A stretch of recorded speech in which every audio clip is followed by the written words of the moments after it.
Shalom, Israel. First and foremost, I want to give all praise to Yahweh Hashem Yahushai. Again, all praise to Yahweh Hashem Yahushai. Double honors to the apostles of rule well of GMS. Greetings and salutations to all you brothers kicking the truth and sincerity. Just want to do a lesson here on, just responding to, James White and Vocab Malone. Just all the other scoffers and things of that nature that say that all the other nations that can make it, which is clearly false. Because at the end of the day, when you look at this thing, you're looking at an inheritance, man. And Jacob has an inheritance and Esau has an inheritance. All the nations have an inheritance, okay? But they don't have the inheritance that they wish they really had, which is why they're always trying to come into the fold of Israel, okay? And trying to say they can be grafted in and they accepted nations, this, that, and the third. And, I just want to go from the very beginning in Genesis, where it says that, Jacob and Esau were going to receive their inheritance. And then we'll go from there, okay, to show you what Esau's inheritance is and show you what Jacob's inheritance is, okay? So we're going to start at Genesis 27 and 28, okay? This is Jacob's inheritance. Therefore, God give thee of the dew of heaven and the fatness of the earth and plenty of corn and wine.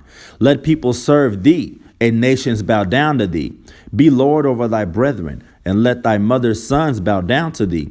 Cursed be everyone that curseth thee, and blessed be he that blesseth thee. Okay, so that's the blessing of Jacob. Okay, we're going to have dominion. We're going to, have a lot of different things in order. We're going to be establishing the spirit of Yahweh Hashem Yahushai in righteousness. Okay, then of course, you want to hear Esau's inheritance, okay? You guys, should know the Jacob and Esau story, so if not, read it on your own, all right? So we're going to go to Genesis 27:39. And Isaac his father answered and said unto him, he's talking to Esau, behold, thy dwelling shall be the fatness of the earth, and of the dew of heaven from above. And by thy sword shalt thou live, and shalt serve thy brother. And it shall come to pass when thou shalt have the dominion, that thou shalt break his yoke from off thy neck. Okay, so, there was a time that they put us in hardcore slavery. And, once they took us out of slavery or out of hardcore slavery, we started to wake up and, you see spiritually we're releasing that spiritual yoke from our neck. OK, and then it's going to eventually turn into physical. OK, so, as far as it's concerned, at the end of the day, Esau always just wants to end up on the winning side, okay? Everybody wants to end up on the winning side, but you're not going to end up on the winning side. And even though you don't want to, you're going to have to pay, okay? Because here's your portion, all right? This is the portion. This is a part of your inheritance, Esau, that you don't want to accept, because now that the Israelites have woken up, you see that you're going to have to pay for all those sins that you've done, okay? Based on your jealousy that you have for Jacob for taking the birthright, which was already theirs because it was formed from the beginning. Okay, Job 27:13. We're going to read on down. This is the portion of the wicked man with God, Esau, and a heritage of oppressors. Okay, which they shall receive of the Almighty. Okay, this is a portion of the wicked that they're going to receive. It's a part of their inheritance, man.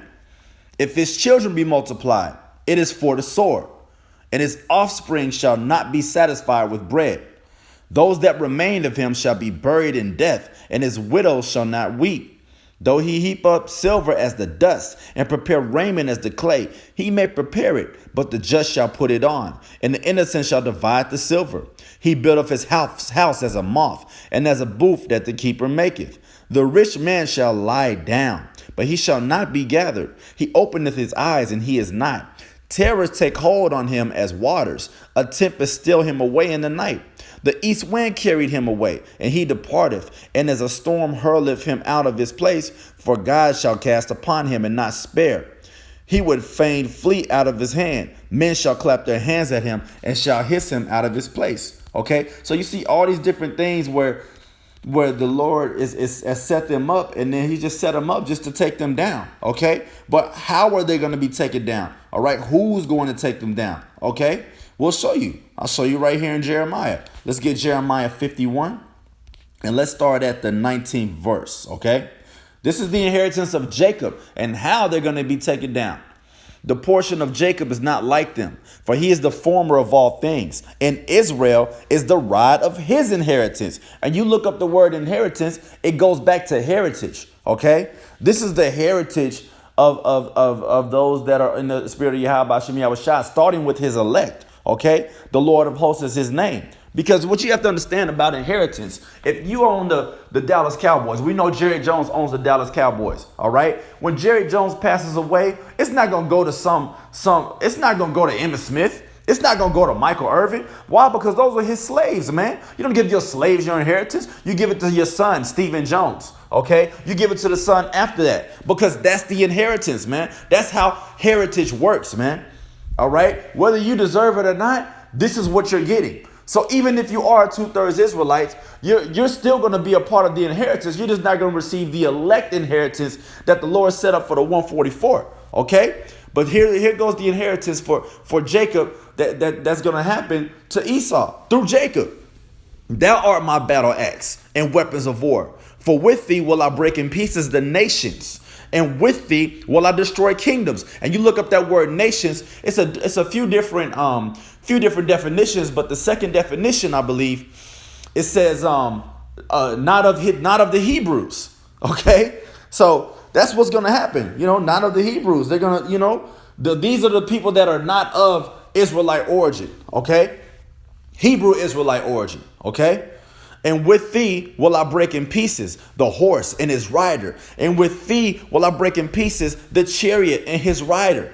With thee also will I break in pieces man and woman. And with thee will I break in pieces old and young. And with thee is Jacob, will I break in pieces the young man and the maid. I will also break in pieces with thee the shepherd and his flock. And with thee will I break in pieces the husbandman and his yoke of oxen. And with thee will I break in pieces captains and rulers. And I will render unto Babylon and to all inhabitants of Chaldea all their evil that they have done in Zion in your sight, saith the Lord. Behold, I am against thee, O destroying mountain. Okay, you look at the mountain, that's just the government. All right, this democracy, the philosophies, all the things, the image of the beast, all of those things. All right, that's what's going to be destroyed, saith the Lord, which destroyeth all the earth. All right. And I will stretch out mine hand upon thee and roll thee down from the rocks and will make thee a burnt mountain. How's America going to be destroyed? By thermonuclear destruction, ICBM missiles. Okay. And they shall not take of thee a stone for a corner, not a stone for foundations, but thou shalt be desolate forever, saith the Lord. Because Esau's trying to creep in and saying, Cornelius, he was an Edomite. Okay, they're trying to creep in and say, oh, that's for all nations. All right. But you're looking at things from the English language. You're not going into the Hebrew, the Latin, and the Greek and understanding what these words mean. All right. You're not looking to see a nation that's going and it's 3 different definitions, 4 different definitions. You're not going through John 3:16 and saying, oh, okay, which definition of world was it talking about? Okay.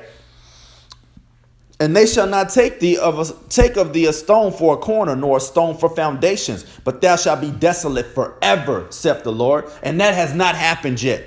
Okay. Esau has not been wiped away off the face of the earth yet. Okay. There's no evidence archaeologically, historically, physically, that Esau has been wiped off the planet. If so, there'd be History Channel documents on it, like there are the documents on Hannibal and Alexander the Great and everything else you all like to talk about. Set ye up a standard in the land. Blow the trumpet among the nations. Prepare the nations. Okay. Again, that's Israel. Against her. Call together against her the kingdoms of Ararat, Mini, and Ashkenaz. Appoint a captain against her, because the horses to come up as the rough caterpillars. All right. Prepare against her the nations with the kings of the Medes, the captains thereof, and all the rulers thereof, and all of the land of his dominion. And the land shall tremble in sorrow, for every purpose of the Lord shall be performed against Babylon, to make the land of Babylon a desolation without an inhabitant. Okay. So, you can continue to read on that. But, the whole point is you all don't have the inheritance. Israel has the inheritance. OK.